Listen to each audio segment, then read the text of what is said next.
Hello, everyone, and welcome back to Gridiron Recap Super Bowl edition. Now, the 2015-2016 season has been filled with a lot of storylines, but I don't think any better than the 15-1 Panthers and now Peyton Manning's last ride. Can he do it off into the sunset? Kevin Walsh, Jersey Joe Archino, and Ian Sack's going to break down the whole game. Joe, I'll start with you.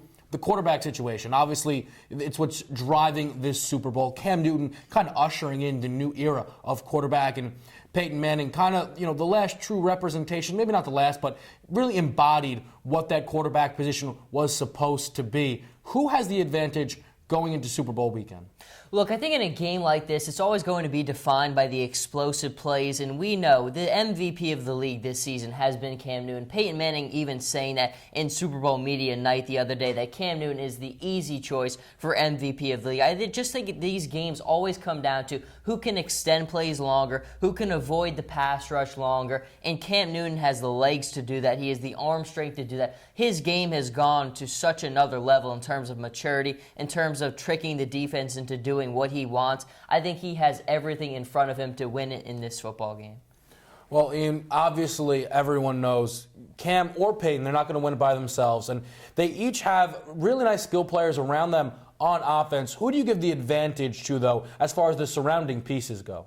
I think you have to look at the pieces around Peyton Manning. He has so many more weapons. Coming into this season, everyone was looking at the Panthers and saying, really, the only person that Cam Newton has to throw to is Greg Olsen. And then, of course, Ted Ginn Jr. has a great year. But when you look at the pieces surrounding Peyton Manning, when you have so many different wide receivers for him that he can dump the ball off to. Now, of course, this is not the Peyton Manning of 3, 4, 5 years ago that was the MVP for 4 or 5 times in the NFL. But when you put the pieces around one of the best quarterbacks in the history of the game, you're going to put up a lot of points on offense. But obviously offense, only the half of it. And I'll ask you both about the defense. Who you give the advantage to? Joe, I'll start with you. It's funny. Coming into this game, we both have 2 of the top 10 ranked defenses in the NFL. I think a lot of us consider the Broncos have the best, and the Panthers maybe just a little bit behind them.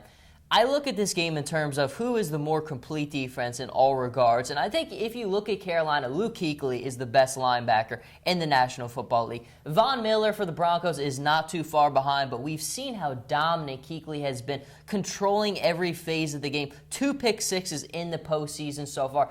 I think he's playing the best he's ever played. He reads the game so well. Everybody feeds off him. And the other important thing that they have is Josh Norman. They have a top guy up front, they have a top guy in the middle, and they have a top guy in the back. All 3 phases of their defense have a complete player, and I think in that regard, they're a little bit more of a complete defense than the Broncos are. Well, Joe, I'm going to counter you right there. The complete defense is the Denver Broncos. You want to talk about a complete player at all 3 levels? You have DeMarcus Ware on the line. You have Von Miller, you mentioned him yourself, in the linebacking position. And then in the secondary, you have Aqib Talib, who's been there with the New England Patriots. He knows what it takes to win in the playoffs. And you look at the depth of this Denver Bronco defense, the top-ranked defense in the NFL. Just a couple of years ago, the Seattle Seahawks come into the Super Bowl with the top-ranked defense, and look at what they do. They destroy the Denver Broncos. So I think you have to feel pretty good about the Denver Bronco defense. Well, the new guys versus the experienced vets. Will now turn to you guys, your picks for the Super Bowl, and why. Joe, we'll start with you. Well, based on my line of everything I've said so far, you can probably kind of assume who I've already gone with. Obviously, I think this game really comes down to explosive plays. We've seen Peyton Manning, he definitely had a little bit of a resurgent self in his game against the New England Patriots, but this is a different look. This is a extremely young and deep Carolina team, and I just think the speed that they're going to throw at the Denver Broncos is just going to be too much for them. It could be interesting. I love that Broncos defense, but I think the pass rush from the Panthers, what Luke Kuechly is going to do to Peyton Manning, it's going to make it too difficult of a game to get the ball consistently down the field. And I think Cam Newton has embraced this challenge. His offense is really in a good spot. And like I said before, they have key players at all the important positions. They have a great tight end in Greg Olsen.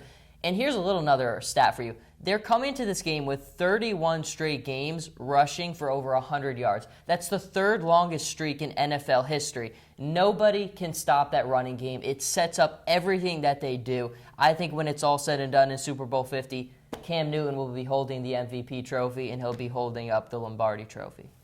Ian, I'm expecting a counter-argument. Well, obviously, this wouldn't be sports talk if we didn't have a counter-argument. I'm going with the Denver Broncos. Now, Joe, of course, you have the Carolina Panthers, the best team in the NFL throughout the entire season. I will not argue with that. They're Panthers 17-1 at this point so far. But I'm liking the Denver Broncos because I think that when you put that defense together with the veteran experience of Peyton Manning and all the other players who have been there for a lot of the Panthers, this is their first extended run into the playoffs, first time in the Super Bowl for just about the entire Panther team, whereas the Broncos have so much experience in the biggest game of them all. And you have to look at, Peyton Manning, a fairy tale ending. It wouldn't happen any other way for one of the greatest quarterbacks in the history of the game. And plus, we've seen in Super Bowl history before, the best team doesn't always win. And, so I think just the Denver Broncos have such a good storyline coming into this game that I think they're going to send Peyton Manning off with a second Lombardi trophy for his career. Now, Kevin, time to turn it to you. Who do you have? Forcing me to make a pick, I think that Peyton has a really good chance to ride off into the sunset, and I think they have a chance to keep the game close. But you could also see the Panthers making this ugly again, kind of the loss that Peyton suffered to the Seahawks. Right now, I would have to give the Panthers the edge. I think they've just been the best team all year, and I think for a reason, but we'll have to see who's right. Does Cam Newton get the first of what could be many Super Bowls for him, or does Peyton Manning get that final send-off? We know you'll watch. I don't have to tell you, but I will tell you, tune back into New York Sports Machine, all the offseason coverage and NFL draft coverage on New York Sports Machine. Kevin Walsh, Jersey Joe Archino, Ian Sachs. We'll see you guys next time.